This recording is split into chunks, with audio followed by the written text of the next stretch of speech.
If you want to react to file changes instantly, the FileSystemWatcher monitors directories and files in real time, triggering events when things are created, deleted, or modified, enabling responsive applications.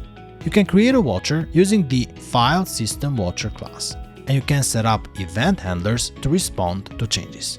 If you want to watch for specific files or patterns, you can define it like this. In this case, I'm only checking for text files.